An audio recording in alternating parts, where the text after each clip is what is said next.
Målet med dette kapitel, det er at give dig værktøjer til at få flere bookinger i hus og til at øge omsætningen per booking. Før gæsten overhovedet ankommer i dit hotel, er der 3 faser, du skal have styr på. Det er forespørgselsfasen, bookingfasen og planlægningsfasen. Lad os gennemgå de 3 faser og lægge mærke til, hvor mange små og vigtige detaljer, som jeg gennemgår, og overvej, har jeg fuldstændig styr på hver enkelt af disse små detaljer, hver gang jeg taler med en potentiel kunde, eller husker vi det sådan en gang imellem? Salg er i virkeligheden forholdsvis enkelt på papiret. Det drejer sig jo egentlig bare om, at kunden har nogle behov, og hos dig er der nogle muligheder. Hvis du forstår behovene 100%, og du så kan vise kunden, at de muligheder, du har, kan dække kundens behov, så er der sandsynlighed for et salg. Populært sagt, jo flere behov du kender hos kunden, og jo bedre du kan vise kunden, at du kan dække hans behov, jo større er sandsynligheden for en ordre. Det absolut væsentligste i salgsfasen, det vil sige fra kunden ringer og forespørger til kunden eventuelt booker, det er din indsats. Det er din indsats og intet andet, der har direkte indflydelse på, hvor mange salg foretager jeg, altså hvor mange bookinger får jeg i hus. Når virksomheder skal holde konferencer eller møder, og når privatpersoner skal holde private fester, så henvender de sig jo til en række udbydere. Og i gennemsnit henvender de sig til 3 udbydere. 3 udbydere. Og du er måske en af dem en gang imellem. Hvis du styrer din salgsproces, er sandsynligheden for at få ordren langt højere end 33%. Når du får sådan en henvendelse, så er det et tydeligt tegn på, at i den anden ende af linjen, der er nogle mennesker, der har nogle penge, og de har et behov, og de vil måske gerne bruge dig. Der findes hundredvis af konferencecentre, kursuscentre, hoteller. Når du endelig bliver ringet op, så er det altså ligesom at finde en nål i en høstak. Du er en af de få udvalgte, som kunden har valgt at kontakte, fordi han har et behov, han skal have dækket. Du har en kæmpe stor mulighed for at påvirke deres valg. Det er ikke kun pris, beliggenhed, farven på tapetet og menuen, der afgør, om de kommer. Det er i langt højere grad din personlige indsats, og den er meget vigtigere, end du måske går og tror. Du skal se købesituationen, eller rettere salgssituationen, for det er dig, der skal sælge, som en række af hændelser, som du har mere eller mindre kontrol over. Vores erfaring er, at den kontrol er meget forskellig fra sted til sted.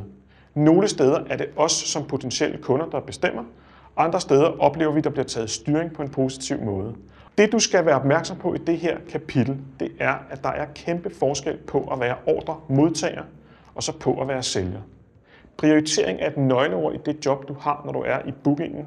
Også selvom du er i receptionen og modtager bookinger. For du vil modtage bookingsforespørgsler, som er meget vigtige for din virksomhed, og du vil modtage nogle, som er mindre vigtige.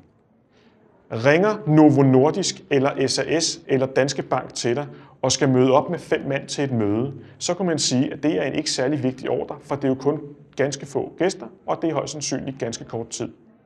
Men det kunne jo være, at du ikke havde Danske Bank i huset i forvejen, eller SAS eller Novo, og at du gerne ville have den.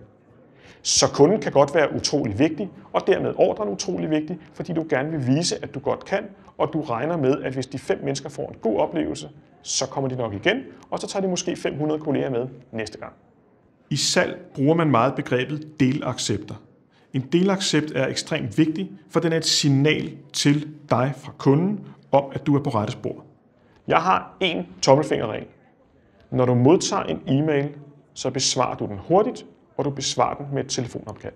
Som tommelfingerregel vil jeg anbefale dig, at du ikke kun mailer med dine kunder. Jeg kan godt forstå, at det fra kundens side er behageligt at kunne sende en mail. Han skal forespørge 2, 3, måske 4 steder. Han skal kun skrive en mail, og så skal han sende den 4 steder hen. Det er også dejligt for dig at modtage en mail, for den forstyrrer dig egentlig ikke i dit arbejde. En kunde, der ringer, er ikke et forstyrrende element. Det er potentielle kroner i kassen. Dem, som får flest kroner i kassen, det er dem, som tager deres forespørgsler seriøst, som giver sig tid, som følger op og som følger opgaven til dørs.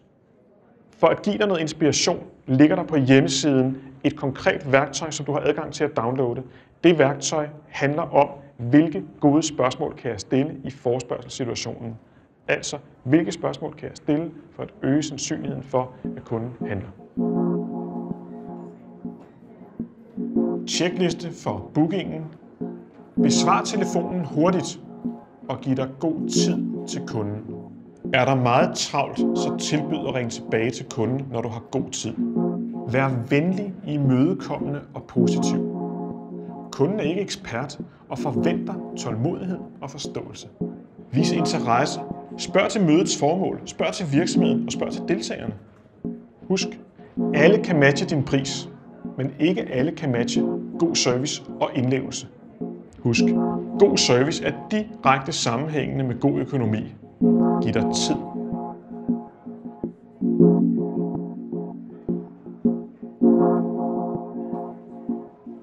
Vi bevæger os nu fra forespørgselsfasen over i tilbudsfasen. Du har overstået alle informationsindhentningen. Du skal nu til at præsentere det, du vil give kunden på en sådan måde, at kunden kan se, at de får dækket deres behov. Den typiske måde at gøre det her på, er at sende et tilbud.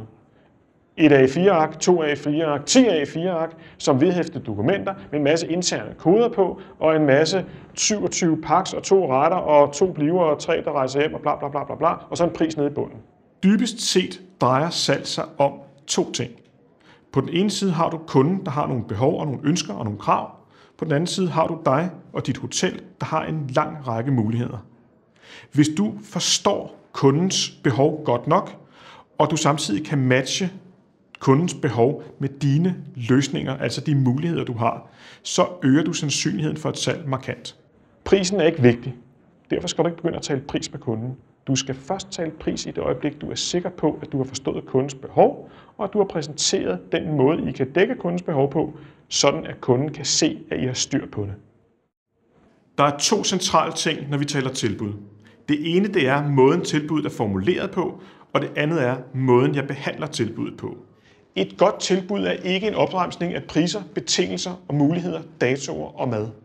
Det, der virker, det er at lave et personligt tilbud, hvor kunden kan genkende jeres dialog, og kunden kan genkende sine ønsker. Meget gerne skrevet med kundens ord, ikke med dine ord. Et tilbud må gerne lyde sådan her. Kære Jørgen Hansen, i forlængelse af vores samtale, hvor du fortalte, at I skulle holde sådan og sådan og sådan, vil jeg nu foreslå dig følgende. Altså, du må gerne forklare kunden, jeg har forstået, hvad du gerne vil, og nu skal du høre, hvad jeg foreslår, vi kan gøre. På et tidspunkt har du fået så mange informationer af kunden, at du er klar til at foreslå noget. Det du foreslår vil jo ofte være en kombination af en pakkeløsning og nogle ekstra ydelser, og så en pris i sidste ende. Du skal styre processen. Ring til kunden, sig, nu er dit tilbud klar. Hvornår skal vi lige tage en snak om det? Du skal overveje, om det kan betale sig at invitere kunden ud på en frokost, hvor I gennemgår tilbuddet og i øvrigt viser dem faciliteterne. Al erfaring viser, at jo mere du holder tilbuddet og kunden i hånden på samme tid, jo mere sælger du.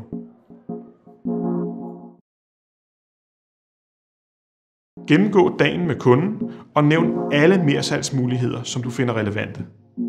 Lyt efter mersalgssignaler fra kunden. Hygge, luksus, aktivitet, fejre osv. Brug internettet, søg informationer om virksomheden og vis, at du kender til dem. Match dine forslag til kundens behov.